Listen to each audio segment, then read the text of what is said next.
Good evening, everybody. I'd like to welcome you to the General Government Committee meeting of January 8th, 2025. May we have a roll call, please? Councilmember Dennehy. Absent. Councilmember Maloney. Here. Councilmember Schmischer. Here. Councilmember Stein. Here. Councilmember Tracy. Here. Councilmember Worthington. Mayor Pro Tem Hamrick. Here. Mayor Troutman. Here. Thank you for that roll call. This evening, we're going to have a discussion on updating code additions from the 2018 International Codes to the 2024 International Codes. And to put that somewhat into context, we will be talking about exactions from the state this evening, which the synonym for that is extortion. And with that, please proceed. Thank you, Mr. Mayor Pro Tem. We are going to be talking about updates to the building code. We previously had updated a few years back, going from the 2006 building code to the 2018.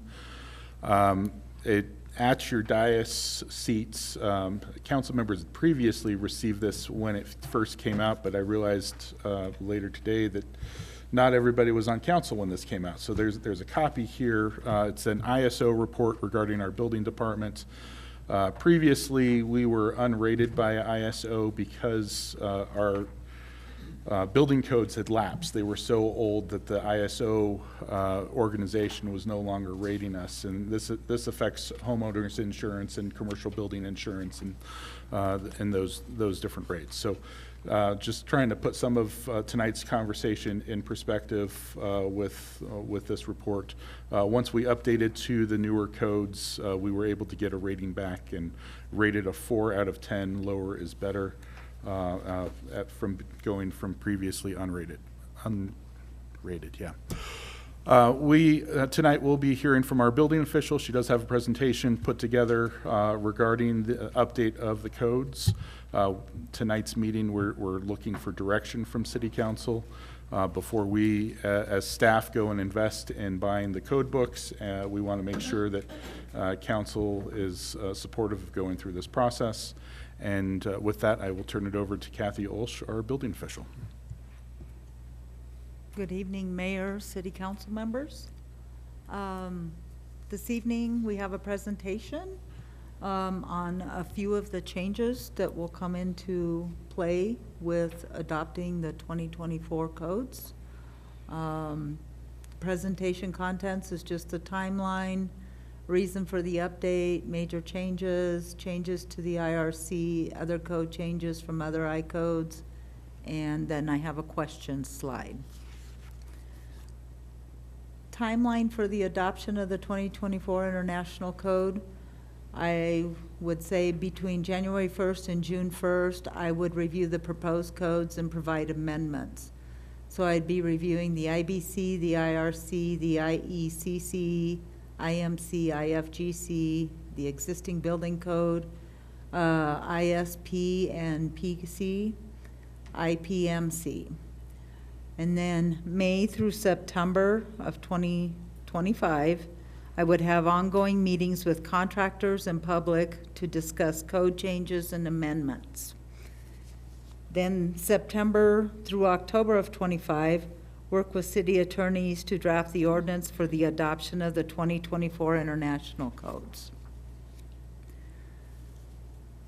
August of 2025, bring it back to General Government Committee meeting to move forward. And then September of 2025, kind of have a final meeting with contractors and public to go over what changes that will be made in the adoption ordinance. And then October through November, do the adoption of the ordinance through council approval. The effective date of the 2024 code adoption would not be till January 1st of 2026.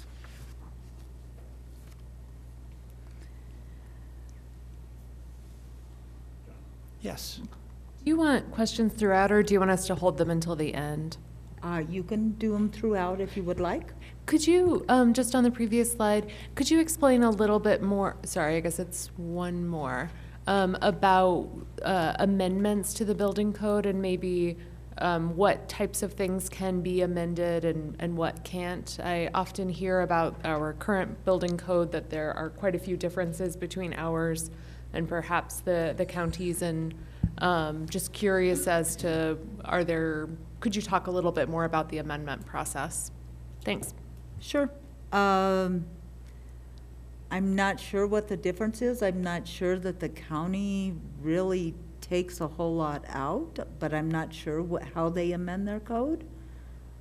Could you speak about the amendment process, though, and about our amendments to the 2018? That building would code be then? through my review process. So for example, one of the amendments that we made last time was the 18 code required sprinkler systems in single-family homes. That's correct. And we made an amendment to that regulation to, so it was homes of 3 units or more. Had So, to be sprinkled. yeah, townhomes, things like that. So duplexes and single-family homes would not be included under that requirement for fire sprinkler systems. So really, anything is fair game. I will let our attorney answer that question. Yeah, so there's a couple of things going on here. I don't know what year the county is on. Sometimes communities aren't on the same year. So the ICC is also updating, not surprisingly, from every 3 years, I think they issue a new code. So they're updating as well. So when any local government goes in and decides to adopt a new building code, they have free reign in whatever they want to amend. So that it's going to be totally different across the state of Colorado and even within a county of what's amended and what's not. So, and you can have, like, I have a county client, they're on 2009. The municipalities are 2015, 2018. So. And are you allowed to make amendments at any time or only when Yep. you're doing the adoption? No, you can make them at any time. Okay, thanks. That's really helpful context. Do you have any other questions on that? Not on this particular slide. Okay, thanks. Anybody else have any questions? I do. Gas fuel code, is that gasoline? Is that, International Fuel Gas Code? yeah, what does that have to do with us? That's HVAC, your heating, ventilation, and air conditioning. We always put gas furnaces in, and that's regulated under the International Fuel Gas Code. You put gas fireplaces in, it's regulated under there. Okay, So that's part of our mechanical code. The mechanical code usually regulates basically kitchen hoods, it regulates wood-burning stoves, and fuel oil. We're talking tank fuel oil, which we don't have here, but a lot of places still do. Okay. So, I have a question. Sure. Probably jumping ahead, I think maybe what the mayor was getting to is the fact that all of the press and everything that you read about what Denver is doing as far as starting to eliminate gas stoves and things that way. Is there anything in here that's going to affect us that way, or are we going to be able to still continue if you have gas? so that is one of the reasons, the push for the update to the 2024. We have basically until July 1st of 2026 to adopt a newer code. If we adopt a newer code, whether it's the 21 or the 24 IECC, which is the energy code, we can still adopt the ICC code. Okay. If you adopt a new version after July 1st of 2026, it's to my knowledge, then we can no longer adopt the IECC through International Code Council. We have to take whatever the Colorado Energy Board has in place, which, yes, they are going all electric through the Colorado Energy Board. Okay, so let's adopt this stuff now. Okay. Yeah, Thank that's you. why I'm trying to, because people still want gas furnaces, they still want gas appliances. Well, and historically, not always, but natural gas is usually less expensive than electricity, especially in this area. So, thank you. Uh-huh. Is that the case, Catherine, even for home rural municipalities? So we have not performed a home rule analysis of this law for Canyon. I think as part of the discussion tonight is to get that direction from you, to have us do that. There are no enforcement mechanisms in the statute itself, but as Mayor Pro Tem Hamrick kind of alluded to at the very beginning, the state of Colorado will try to exercise its authority in this area. And I don't know if that looks at, you know, you can't apply for grants or that kind of stuff that they'll try to do. So we can do that analysis for you as part of this process. So yeah, I have a feeling a lot of home rule. One thing I just want to say, just to kind of piggyback on Councilmember Worthington's comment, was there is no mandate to update your codes. I just want to make that very clear. Your staff is advocating an update for reasons, you know, this reason and other reasons with the ISO and things like that, but there is no statutory mandate to update your codes. If you do nothing, then it's status quo. So just to make that clear.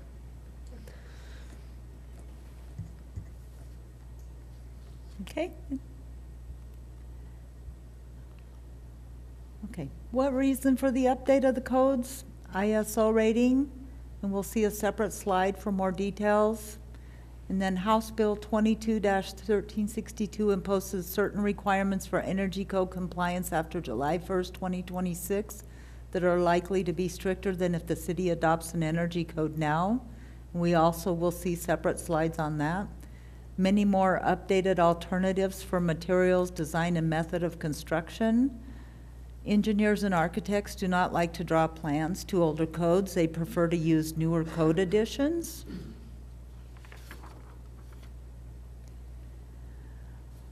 ISO rating is Insurance Service Office. ISO is the principal provider of insurance, underwriting, rating, and statistical information to the property and casualty insurance industry in the United States. ISO is a grading system that building and fire departments get graded on for the following items: addition of building code adoption and any amendments to the adopted codes, type of permits and inspections, floodplain regulations, pre-disaster mitigation, zoning regulations, design requirements, and the qualification of the employees certified to perform their job under their title.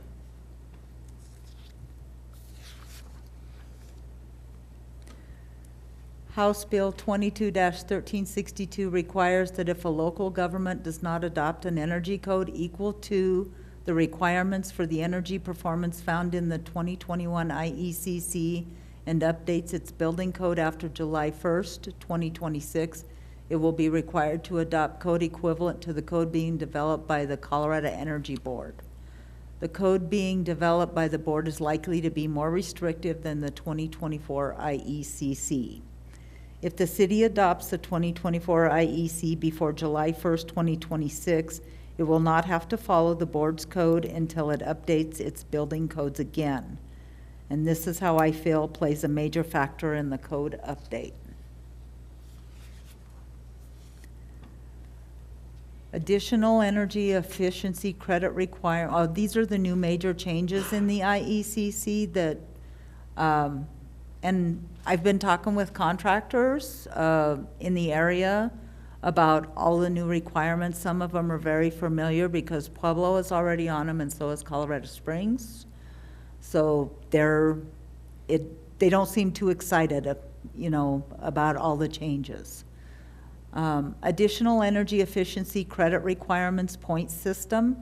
Residential buildings shall earn not less than 10 credits from not less than 2 measures specified in a table.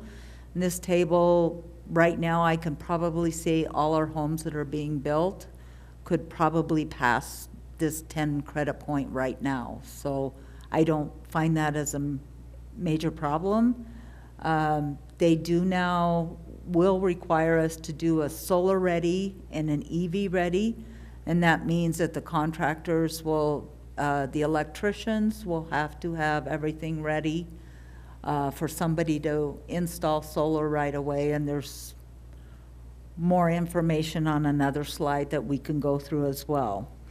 The U factor for glazing, insulation in walls and slabs and vapor barrier requirements in e-walls and attics. These are just some of the changes that will come with the energy code. The energy savings and emissions reductions, this is part of what the Colorado Department of Energy has come up with. And I stuck these in here because the 21 goes from the 18, and they're saying it's a 99% increase in energy, 9% carbon emissions reduction, roughly 40% increase in efficiency from 2006 IECC. They have not done anything on the 24 code yet, except this one summary of results. So if you take into factor from the 18 to the 21, and the 21 to the 24 is now 6.66%. Site energy, whole building energy, 6.41%, and emissions, 6.41% savings. Solar ready system shown in construction documents dedicated to roof area. So now when people build a house, they would have to make their trusses designed to carry roof dead load, roof live load, ground snow load, conduit and pre-wiring to electric service panel, plumbing to service water heating systems, because a lot of people are putting solar for their hot water heater systems. Right now, in our code, we have to have people bring us engineer letters that the roofs are acceptable to put solar panels on, because we don't know how those were built, especially in an older home. And we are finding some of them, the engineers are having them update the rafter system in them in order to carry the panels on the roof. I have a question on that slide, Sure. please, Kathy. So it says solar ready includes routing of conduit or pre-wiring to electric service panel. Okay, so my question is about the panel for both solar and electric vehicle. Does that mean that the panel, all of the panel hardware has to be there, so that essentially you've got your service line coming down to the panel, then you have your house side of the wiring that goes out from there? Okay, so does that mean that the panel has to be complete, for all you have to do is hook up wires, essentially? So essentially, electric vehicle ready and solar power ready means additional hardware and equipment that needs to be in place to meet the building code standard. To meet the energy code standard, yes. Energy code standard. Yeah, they don't have to actually put the charging station in or the solar panels on. Right. But it has to be wired and ready to go. Thank you. But is this something that we don't have to put in there? I think this is kind of useless. What happens if I don't want to put solar on my roof, which I don't think they should be on roofs? Or I don't want to do an electric car thing? You're just running the cost of my house up. Well, then let them put it in. Why do we have to do this in today's market? I think it stinks, but that's just my opinion. And the understanding I'm on, there's not a whole lot that I get to chop or amend out of the IECC. I know, but you understand that we have a hailstorm and you got solar panels on your roof. You take those off to put the new roof on, and now those panels are no longer under warranty. But we have made it mandatory You that have to someone has to hire- put that on there. You have to hire the solar company to come Well, back I think it and do is, because I have customers that had that Who happen. have- And no one will come back and put them on. So we can have that No. disagreement. That's Yeah, fine. yeah, we can. Go on, go Could on. we, sorry, So- could I just clarify though? Because I thought that we had earlier established that anything could be amended, anything could be cut out. So the indication is from the language in the bill that she referred to, which is why we're having this conversation tonight. It sets a minimum of what the energy code you adopt must achieve. And so it's pretty vague, in my opinion. It may be less vague to Kathy. And so it's indicating you can't drop below those standards, so there's certain things you can't cut. This would be the first time the state tells you, here's the basics that you have to have for an energy code, or any code for that matter. And we would need you to do the analysis to see whether or not we actually had to follow what the state is saying in this She regard? has the knowledge base to do that. I don't. I'm not a building official. No. What was the analysis then that you were talking about? Oh, the Catherine? home That- rule analysis? Yes, Yes. Yeah, it would be part of that, yeah. Great. Sorry. Any other questions? There will be, but continue, please. Okay. So the electrical vehicle power transfer infrastructure, again, it would need to be EV capable, EV ready, or EV installed. There are some exceptions, but there's very few exceptions for that. Kathy, before you move on to the next slide, I want to go back to Mayor Pro Tem Hamrick's question about the service panel. The service panel has to be big enough to accept the wiring. It does not necessarily have to be wired at that point. It just has to be ready to accept it. Is that correct? No, it has to be wired. Thank you. Okay, next slide. This is right now what we're on. 5 and Marine is what we're under the 2018 IECC. Basically, everything has stayed the same. Under the 2024, it's going to change for wood frame wall R value, and the wood frame wall R value goes to a 30 under the new code. There's different ways that they can achieve it. They can do some extra on the outside. A lot of them are achieving a higher R value than we're requiring right now, because it's showing on their final certificates that they have to post in the house. So that is a higher rate as far as that part goes.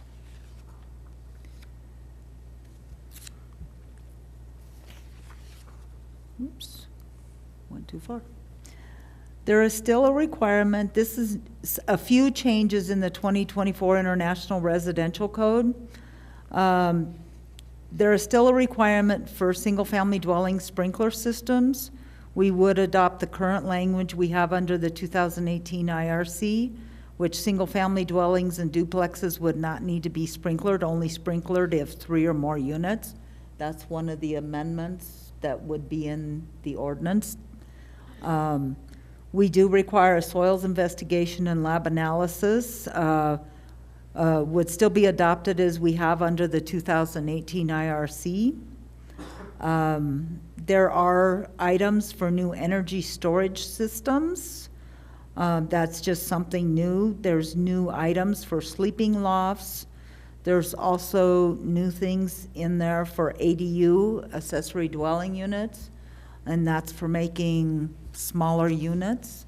So those are a few new things that probably could help us on somebody wanting to build something a little bit smaller. Got another question. Sure. Energy storage systems, are we going to allow them to bury batteries in the ground? No, What is it? they're storage systems that you put in your garages.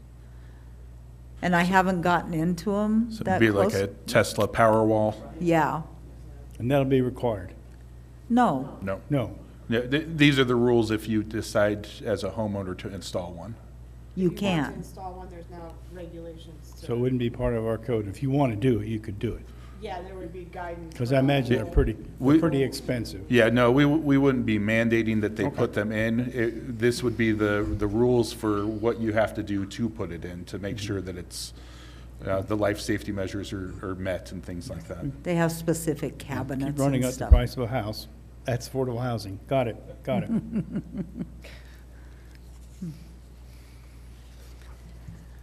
In the 2024 changes and other I-code additions, there are some design loads that will be changing and how they're classified under risk categories. That has to do with our snow, wind, and frost depth. That changed a little bit, and I need to dig into it a little deeper. I don't think it's going to be that much more restrictive, our wind.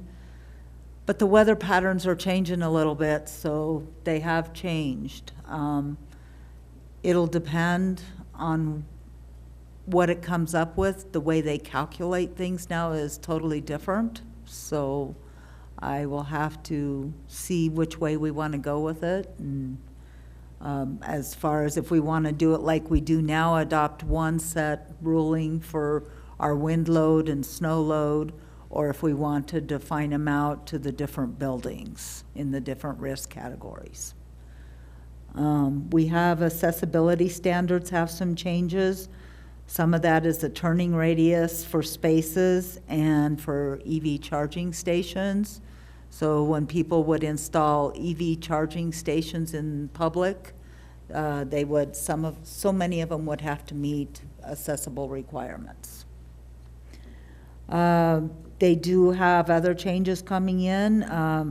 The code book is now putting intermodal shipping containers in there because a lot of people have the desire to build with those. So that is made its way into the code finally a little bit. I don't know. I think it's a little bit of an appendix right now. I haven't really dived into it because I haven't actually bought the codes. I've just reviewed them online. Other than that, there's no really big changes on other items except the energy code requirements. That is the biggest changes.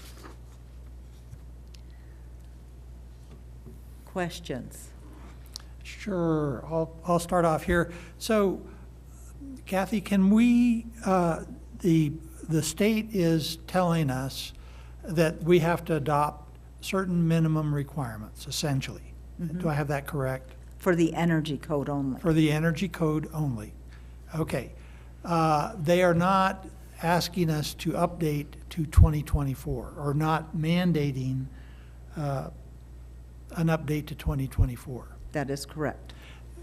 So on your first slide, when we're looking at maybe it's the second or third slide, building department timeline for the adoption, you list all of the codes there. International Building Code, International Residential Code, International Energy Conservation Code, which is really the subject of tonight's meeting. I mean, that's where the rubber meets the road. That's why we're having this meeting at all right now, because of the state requirements in HB 22-1362.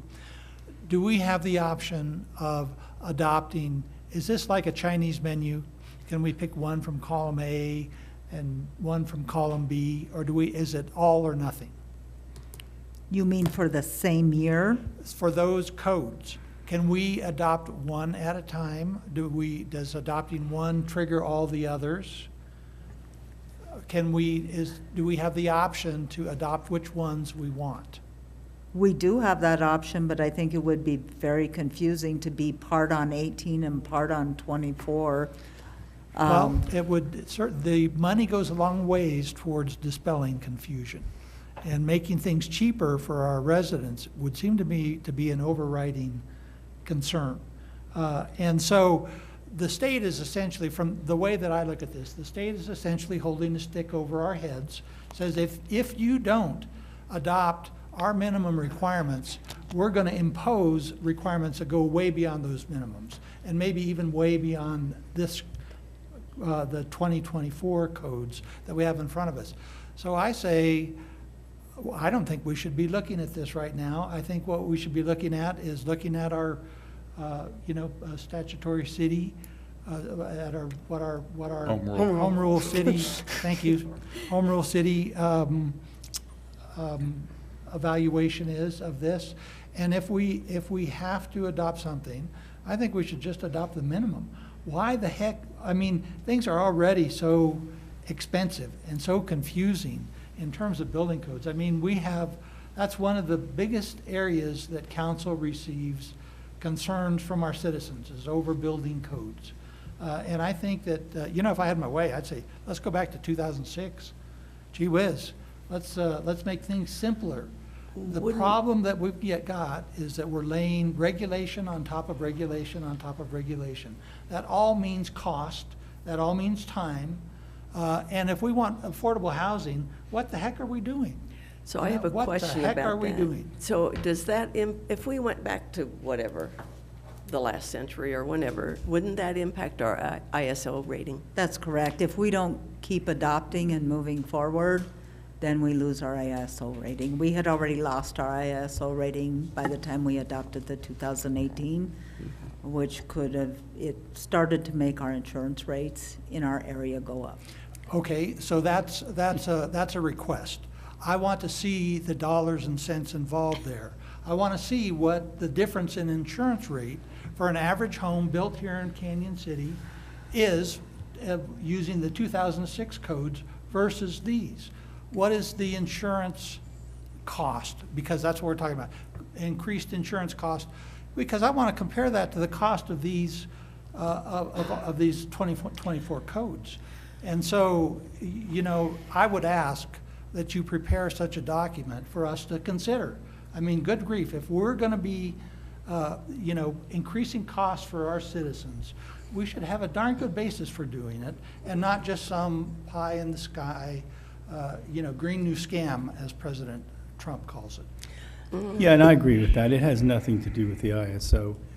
I do this for a living. The rates have gone up because of their incidence of losses in this state. We have people, companies that have gotten out. ISO never comes up. It has to do with what the losses were, what they think their losses were going to be, and then they have recently had a gigantic increase, and our ISO stayed the same. I mean, some interest rates went double. It had nothing to do with the ISO, whatever that magic thing is. It had to do with the incidence of losses in this state and this area, and some providers have pulled out completely. So One literally, thing- you could go ahead and change this, I imagine, to some really expensive, restrictive stuff, and the rates are going to go up anyway regardless. One thing I would like to bring up is that I can understand what you're saying about perhaps the pre-wiring or something for solar and even the EV.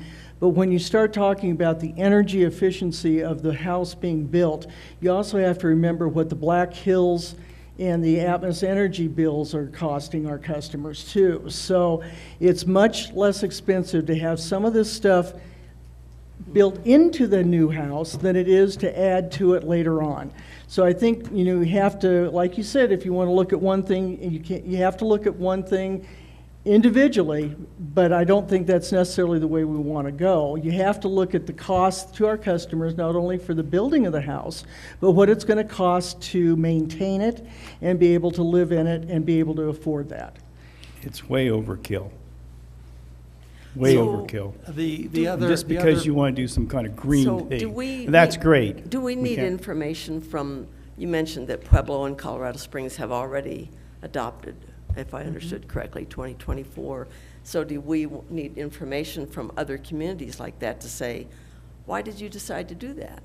You know, I don't, and then maybe we need to consult with an insurance expert, or maybe the State Division of Insurance regarding that whole piece of it, the ISO I think we should piece. talk to our contractors here that are going to actually be Well, using it. That's I don't part of really the care what process. Colorado Springs That's and part of Pueblo the did. process here, and I do Well, appreciate, I fine. think this process that you've laid out, the timeline, makes total sense. It gives almost a whole year to really go through and research the details, get input from the community, and so forth, so. So I would remind council members that the tighter your house is, the more energy efficient it is, the higher the radon values you have in that house. And that's just a fact. That's a scientific fact. The less air changes you get in a house, the more you keep the house air as a static item, the higher your radon values go. And if you have radon issues, then you do radon mitigation, Oh, well, which we've done in our sure, money cures Breckenridge. a lot of problems. That's To the finish my problem. sentence, I have a home also in Breckenridge. The radon, it's built on granite, just like everything up there. The radon was high, so we did radon mitigation. That, to me, is a separate issue from talking about energy efficiency. I have, Excuse me, it's not a separate issue with a new code that requires that you have a house that is that tight, that you have to mitigate radon. That's the problem. I was just wondering, since it's general government and we do things more informally, since we have folks in the audience who I think may be well-versed on some of these issues, I would love to hear from them tonight, and that certainly would help me shape my voice in the direction, if that pleases the chair. Absolutely, that's And if certainly anyone in the appropriate. audience has thoughts or comments that they would like to give, you would have to come up to the microphone just so that folks online can hear you, but we would certainly welcome the opportunity to hear your thoughts. No. Yeah? Thank you.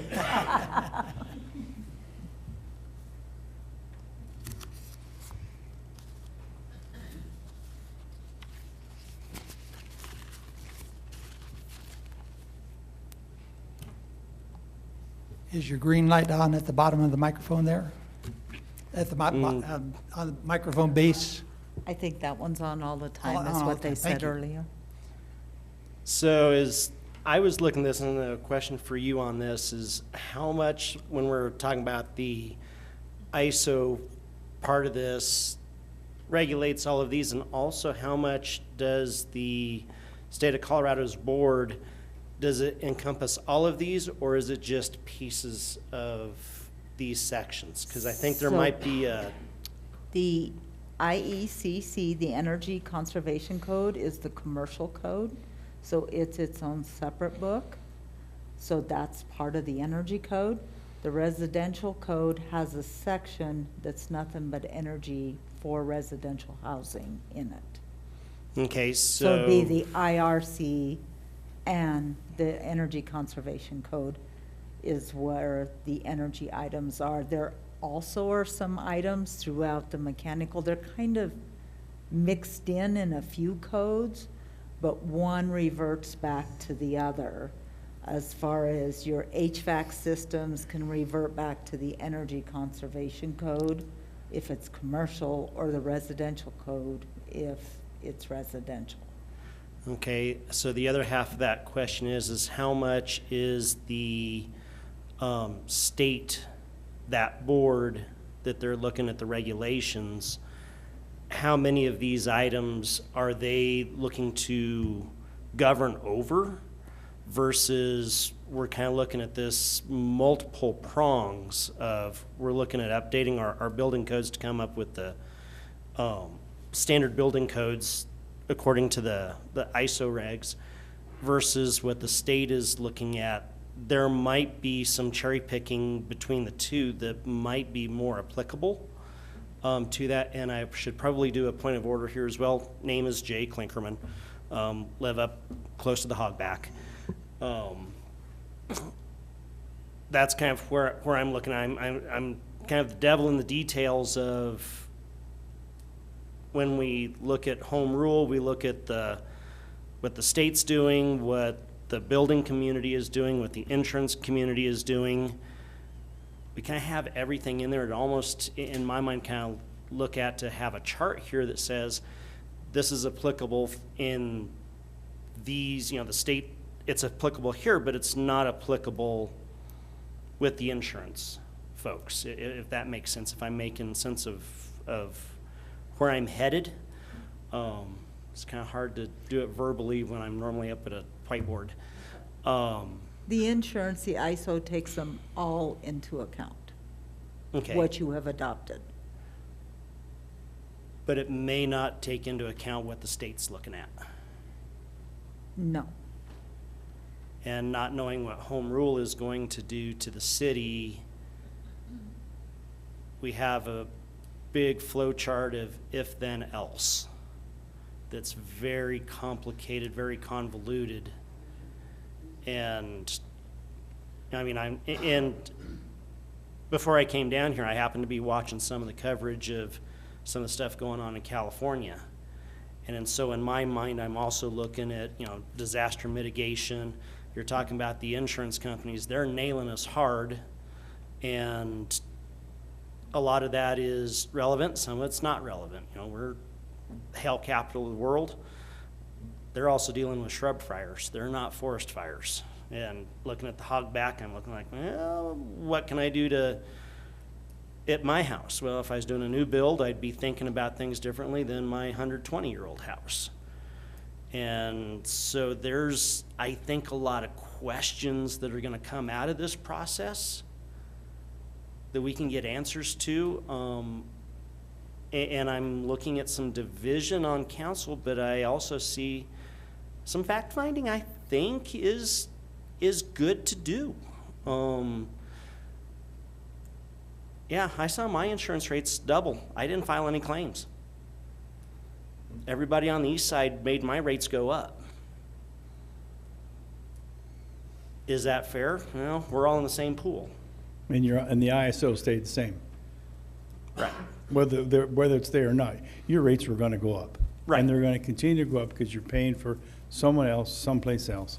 And some of the people that you're now insured with are not gonna insure anymore. So all this is cute, but it's not realistic.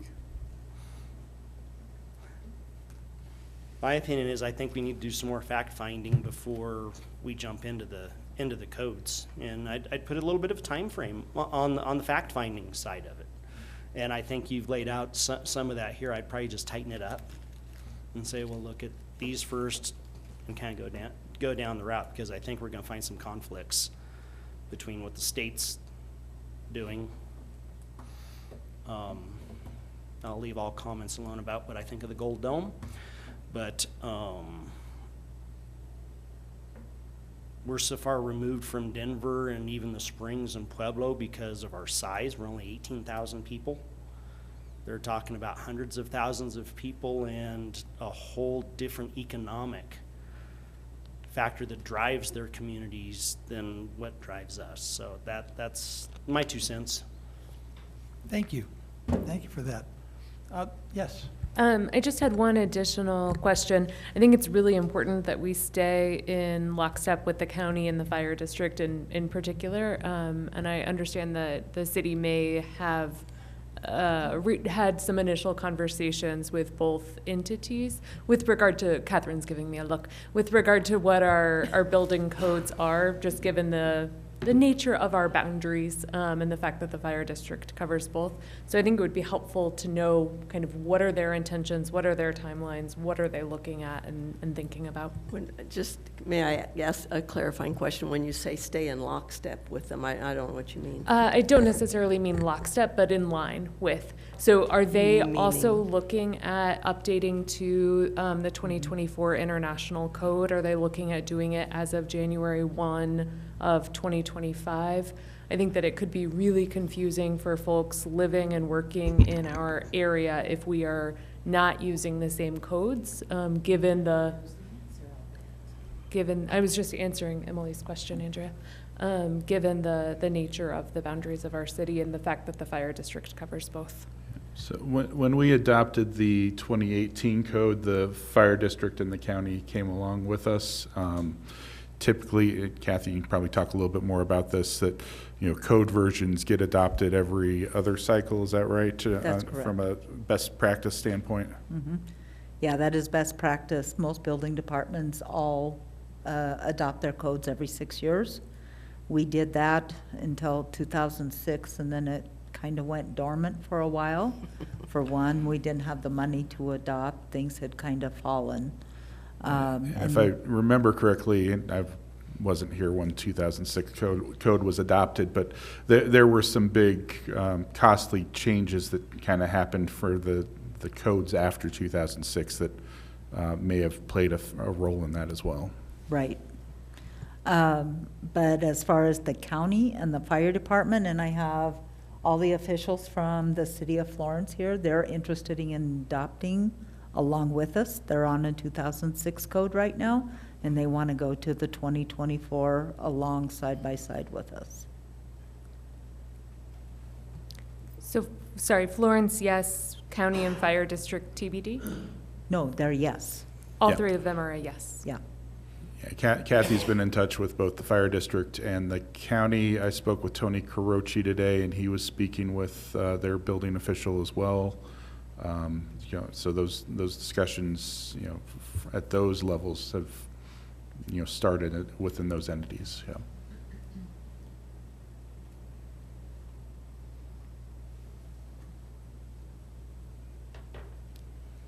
Other questions from council?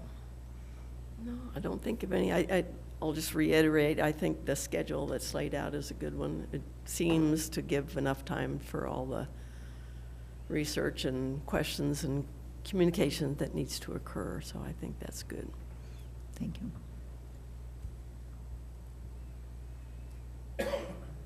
So what cost do we incur if we say, let's go ahead on this path in the next 6 months? We're talking to June of this year, June 1st. Would be the cost of the books and then staff time. And I would have to purchase all the books at once. It wouldn't just be one set of books because they all have to be the same if we go through with the adoption. So that gets back to my previous question, can we pick and choose? And so the answer is no, we cannot pick and choose. We can if we want to. I don't know that it would be, you're picking and choosing, you would like to adopt the new IRC but not adopt the IBC? Well, I think you probably, I think from a logistics standpoint, we'd at least want to purchase all of the books so we can analyze them and figure out if there is going to be any picking or choosing. Do we know an approximate cost? Approximate cost on just one set of books is probably close to $800 to $1,000. I mean, from my perspective, I would want our attorneys to do the home rule analysis first so that we really understand the trade-offs of what we're talking about. But I don't, so once we have that information, we can make a better informed decision as to if that's how we should be spending staff time and resources. We can do that in the next couple of weeks. So if we, then the advice of counsel, and this is a question, would be for us to have our attorney do that analysis for us, to bring it back so that we can further reconsider these issues. We're not making a decision until in the fall, right, or thereabouts, about what we're adopting or not adopting. Really what we're looking at now is just, are we going to allow time for the research and the communication with community members and so forth? If I'm understanding correctly, where it's not like the council is going to vote on this in the very near future. What we're committing to, if we proceed with the timeline presented to us this evening, is a dedication of staff time and resources to do that, to do this proposal. And my opinion is that, yes, we should have our home rule analysis first. Let's take a look at that and then revisit this question. And overall, I don't think, a couple weeks for the attorneys to do the home rule analysis, I don't think that's going to mess up our timeline too much.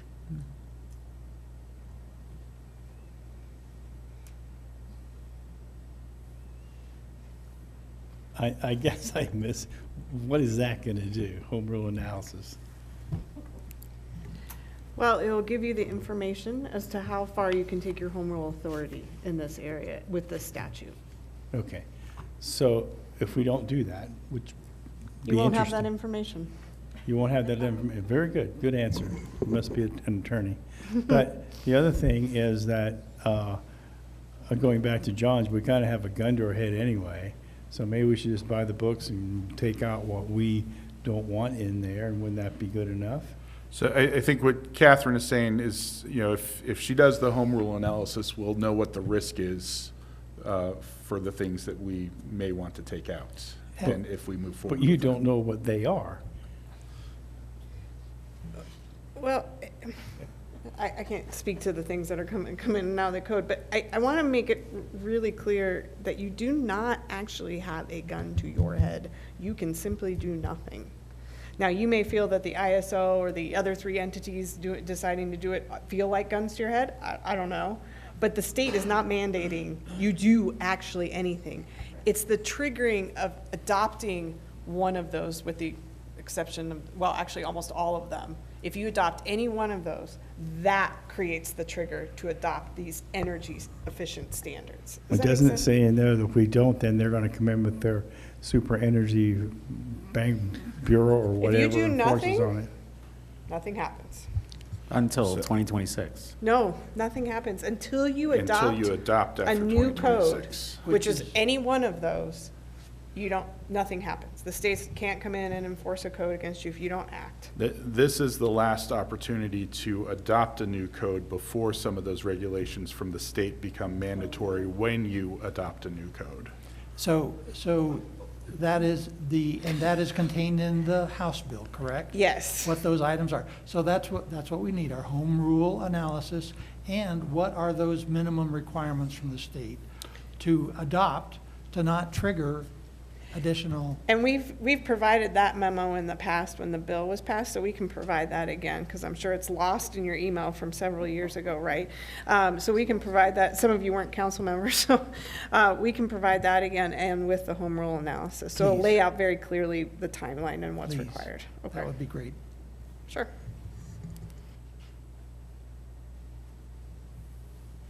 Other questions or comments or